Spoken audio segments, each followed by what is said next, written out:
खुलुमबाय लोगोफोर आंनि मंगलबारि अफिसियेल इउटुब चेनेलाव नोंथांमोनखौ बयखौबो बरायबाय। दिनैनि भिडिअआ जाहैबाय जोंनि बाथौ धोरोमनि बाथौखौ माबायदि हेबनाय जायो बेखौ नोंथांमोननि सिगाङाव आं दिन्थिनो होननानै आखायाव लादों। बिसेसकै माने खायसे खायसे हेबनो रोङा जोंनि बाथौखौ माबायदि हेबनाय जायो एक्सुवेलि बेनि थाखाय आं माने बे भिडिअखौ बानायनाय जादों। अन्नानै नोंथांमोना आंनि भिडिअ इन्टारेस्टेडब्ला भिडिअखौ स्किप खालामालासिनो नायलांबाय था आरो चेनेलाव जायफोर गोदान अन्नानै चेनेलखौ साबस्क्राइब खालामनानै हो आरो खाथियाव थानाय बेल आइकनखौ थुनानै होदो जाहाथे बयनिबो सिगां नोंथांमोननि सिगाङाव आंनि भिडिअआ ओंखारहैग्रोयो नुनो मोनो नोंथांमोना। बेनिखायनो बेल आइकनखौ थुनानै हो आरो लाइक खालामनानै हो कमेन्ट खालामहर भिडिअनि सायाव अब्लासो भिडिअखौ जानाय जायो। नोंथांमोननि कमेन्टनि गेजेरजों आं मिथिना मोनगोन माबायदि जादों। स' लोगोफोर भिडिअखौ जागायलांदोंसै लेट्स गो नायलांबाय था नोंथांमोना स्किप खालामनो नाङा। स' नायलांबाय थादो लोगोफोर। गिबियावनो बाथौखौ सोरगिदिं ओरै राउन्ड सिन बोना लाग्रोबाय। सिन बोआबाबो जायो जेनेबा दा इयाव गुल बानायथारनो थाखाय सिनखौ बानायनाय जादों आरोना जाय जेरै जखा आरो जेनेबा बेनि उनाव खुन्थाखौ थुना लादो 8 जरा खुन्थिया बै दाउथु बिखा हेबनो थाखाय दोनखानाय जराथामखौ गारनानै 15 जरा नांगौ आरो 15 जरा बे दाउथु बिखा हेबनायनि खुन्थियाखौ लाफानानै गासै 18 जरा जायो। हिसाब खालामना लादो नोंथांमोना गाव गावनि हिसाबै 15 जरा बेखिनियाव बै मोनथामखौ जराथामखौ गारनानै 15 जराया बेखिनियाव मेकआप जाजोबनांगोन आरो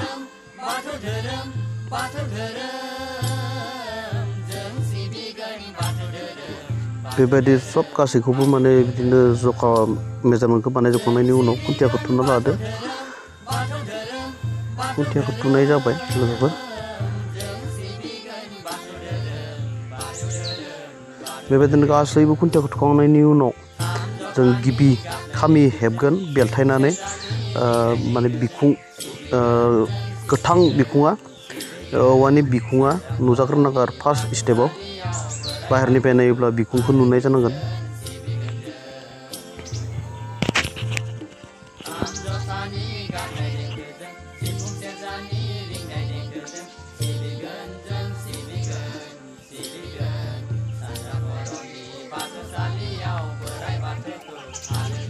गिबि खामिखौ हेबखांनानै आरो नैथि खामिखौ उल्थायै हेबलायगोन। जों बेलथायना हेबलायनाय जागोन खामिखौ बेलथायना हेबगोन। बिनि उनाव आक' नेक्स्ट थामथि खामिखौ माबा आक' फार्स्ट गिबि खेबाव जेनेखा हेबदोंमोन बेबायदिनो खामिखौ हेबनाय जायो। बिखुंखौ बानायनानै खामिनि बिखुंखौ नुजाहोनांगोन बाहेरनिफ्राय बेखौ हेबखांनानै बे दाउथु बिखाखौ बानायनाय जायो। नायलांबाय था नोंथांमोन दाउथु बिखाखौ माबायदि हेबनाय जायो। गुबुन गुबुन जायगायाव बांसिनानो गुबुन गुबुन हेबनो नागिरो मानसिफोरा। दा बाथौनि दुलाराय बाथौ गौथुमनि बायदिब्ला दा जों नैबे हेबबाय थानायानो मेन बेबायदिनो हेबो गासैबो खिन्थु गुबुन गुबुन जायगायाव गुबुन गुबुन हेबनो नागिरो आरोना आवगायनि गोदोनि माबाखौ लानानै हेबनो नागिरो मानसिफोरा उल्थां फाल्थां हेबनो नागिरो। खिन्थु बाथौनि माबाखौ नायोबाथाय दुलाराय बाथौ गौथुमनि हेबनायनि बाथौ हेबनायखौ मा फिसा हेबो बेखौ नायोब्ला बे मिलायो आरो नायलांबाय था नोंथांमोना माबायदि हेबनाय जायो मोजाङै नायलांबानो जाबाय जाहाथे गोरोन्थि जालाङा नेक्स्ट टाइम। बिखेखै आंनि बे भिडिअआ जाहैबाय जायफोर हेबनो रोंथारा बेफोरखौ माने मिथिहोनो थाखाय रोंथारि मानसिफोरखौ मिथिहोनो थाखाय आं बे भिडिअखौ बानायनाय जादों आरोना लोगोफोर। आंनि बुंनाय बाथ्रानि गेजेराव माबा मोनसे गोरोन्थि थालांनो हागौ अन्नानै नोंथांमोना निमाहा होबानो जाबाय। बुंनायाव गोरोन्थि जालांनो हागौ बुंफ्लांनाङिखौ बुंफ्लांनो हागौ माने आं बुंफ्लांसननोबो हागौ आरो जेनेबा अन्नानै नोंथांमोना गाज्रि कमेन्ट खालामनो नाङा। निजेनि फंबाय बा बिदा बा गावनि हारिनिनो जेनेबा जोंखौ फिसा महरै जेनेबा निमाहा होदो गिदिरफोरा उन्दैफोरा बिदा साननानै निमाहा होदो गेदेरफोरा फंबाय साननानै निमाहा होदो बयबो बेबायदिनो सोलिलांनांगोन।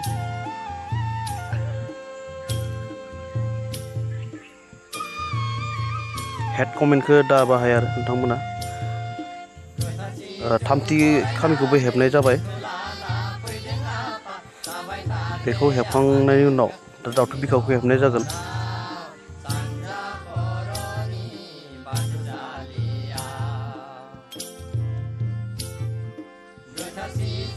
दावथु बिखा हेबनायखौ जागायबाय लोगोफोर मोजाङै नायलांबानो जाबाय खायसे खायसे बेखौ हेबनो रोङा आरो ना गेजेरनिखौ थबस्र' दानस'नानै होयो बे बानायनायखौनो बानायनो रोङा खायसेया दानस'ना होयो खिन्थु दानस'नो नाङा बेखौ हेबथारनांगौ आरो ना बाथौ धोरोमनि हिसाबै माने बेखौ रोंथारनाया मोजां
बे गेजेरनि हेबनायानो बिराद खस्थ' जायो लोगोफोर आखाइ सालायलायो आरोना बे सोखननाया बेयाव सोखननायानो माने बिराद खस्थ' जायो गोब्राब जायो माने बेनि उनाव एसे मोजाङै नारथाबनानै सोलांनांगौ जायो बेखौ नालांबाय थानो थामना मोजाङैनो स्किप खालामनाङा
गेजेरनि हेबनाया कमप्लिट जाबाय लोगोफोर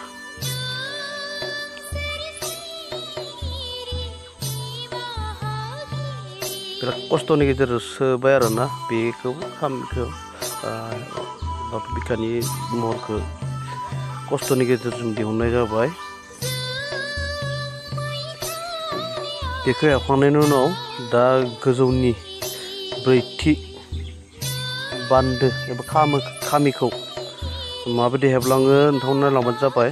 खामिखौ सेफायख्रबना लानांगौ जायो। बे गेजेरनिखौ हेबखांनाय लोगो लोगो जोबोद समायना नुखायो आरोना लोगोफोर। बिदि खामिखौ सेफायख्रबना लानाय जायो। ब्रैथि बान्दोखौ ब्रैथि आरो बाथि बे मोननै बान्दोखौ हेबनो थाखाय खामिखौ बेबायदि सेफायख्रबनाय जायो। बेनि उनाव आगदानिफ्राय जागायलांनांगौ।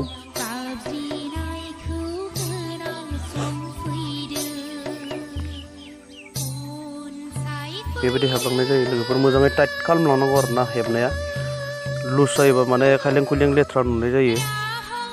बाथौखौ माने मोजां नुनो नागिरा, साइज नुवा आरोना। बेनिखायनो मोजाङै बोसेबनानै मोजाङै हेबलांनांगौ आरो खामिखौ। बेखौ उल्था सेफायखांनायनि उनाव बैयावबो सेफायख्रबनानै ओरै उल्था लाफिनबावनांगौ जायो आरोना उल्थायै खामिखौ। आखाइ सालायो लोगोफोर बेबायदि सेफायख्रबनायाव।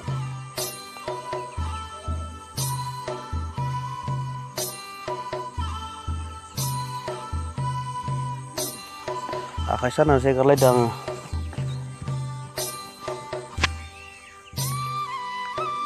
बेबायदि हेबखांनायनि उनाव जखाखिनियाव सेफायना दोनबाय। सेफायनानै नेक्स्ट बाथि बिन्दोखौ बाथि खामिखौबो बेबायदिनो सेफायख्रबनानै हेबनाय जायो।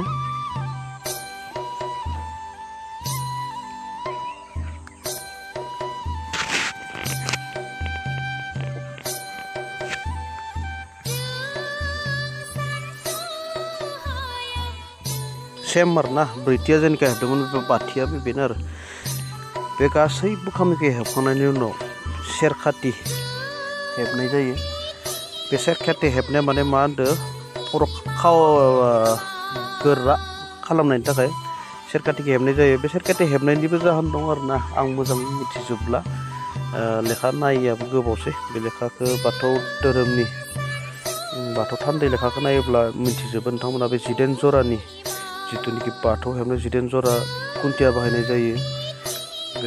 बेखौ मानि थाखाय 19 जरा होनाय जायो? बे 19 जराया मानि थाखाय? बे मोनबा खामिया मानि थाखाय? मोनबा खामिनिबो मिनिं दङ, ओंथि दङ। गासैबो जोंनि बे बाथौ धोरोमनि बाथौ बिन्दो हेबनाया मोनफ्रोमबो मोनसे मोनफा मोनफायै ओंथि गोनां।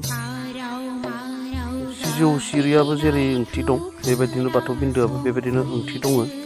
गासैबो ओंथि गोनां गोजा आरोना। ओरैनो जानला मोनला नङा। जानला मोनला हेबोबाथाय ओंथि थाहैनाय नङा। औवा थसेजों जायखौ हेबनाय जादों औवा थसेनिबो मिनिं थाबाय। सासेल' इसोरनि थाखाय जोङो औवा थसेजों हेबलांनांगौनो बाथौ बिन्दोखौ। बेबायदि आरोना मोनफ्रोमबो ओंथि दं। नोंथांमोना बाथौ थान्दै लेखाखौ नायब्लानो मिथिजोबलांगोन। लोगोफोर लेखाखौ नायनाया मोजां। बिजाबखौ बाथौ धोरोमनि जोंनि लेखा बेखौ नायनाया मोजां। खारन बे जोंनि धोरोम लेखा नालाय, धोरोम बिजाब नालाय अननानै नायलांनांगौ। अब्लासो नोंथांमोना मिथिना मोनगोन बाथौखौ मानि थाखाय हेबनाय जायो। बे बाथौ 19 जराया मा मिनिं दङ बेखौ नोंथांमोना होमबासो मिथिना मोनगोन आरोना।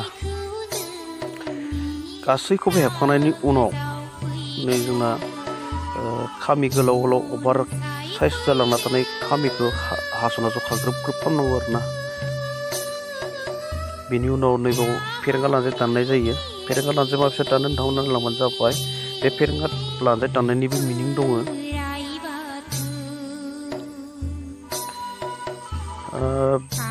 बुंखाबाय आं लोगोफोर माने मोनफ्रोमबो मिनिं दङ आरोना ओंथि गोनां। गासैबो ओंथि गोनां गोजा। फेरेंगा लानजाय दाननायाबो ओंथि गोनां। खिन्थु बे फेरेंगा लानजायखौ साइज खालामनाया गोरलै नङा। गासैबो हाया बेखौ दाननो। बिराद मोजाङै माने जखा लानानैसो दाननो गोनां जायो आरोना। रोङाबा दानस्लिंबाय थायो, साइज नुवा। बिराद एक्सपार्टखा आरोना जोंना बे आदाया। हेबनायावबो एक्सपार्ट, फेरेंगा लानजाय दाननायावबो एक्सपार्ट। बिथांमोनजों आं सेर सेर थाफानानै रोंबाय आरोना बेबायदि बाथौ हेबनाय मा हेबनायखौ आं दा रोंबाय आरो जेनेबा बिसोरजोंनो थाफा नोंथांमोन नायलांबाय थाबानो जाबाय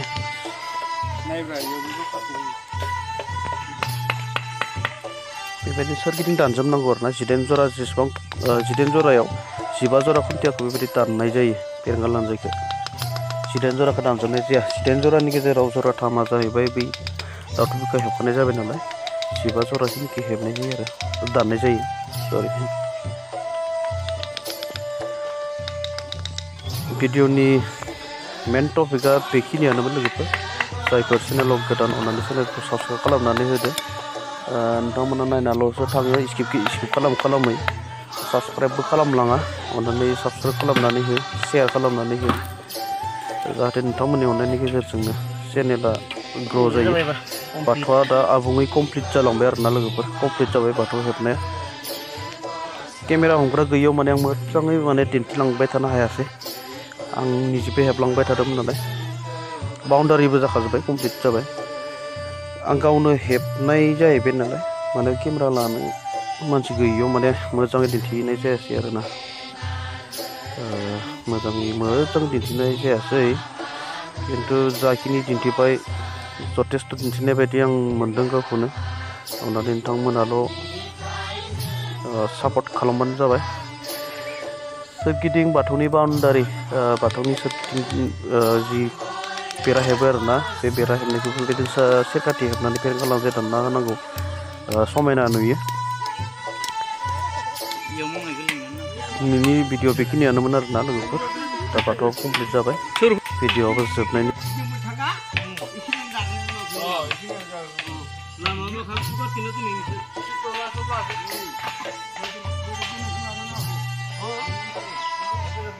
आलुसो मिरामिस सबायजों आलु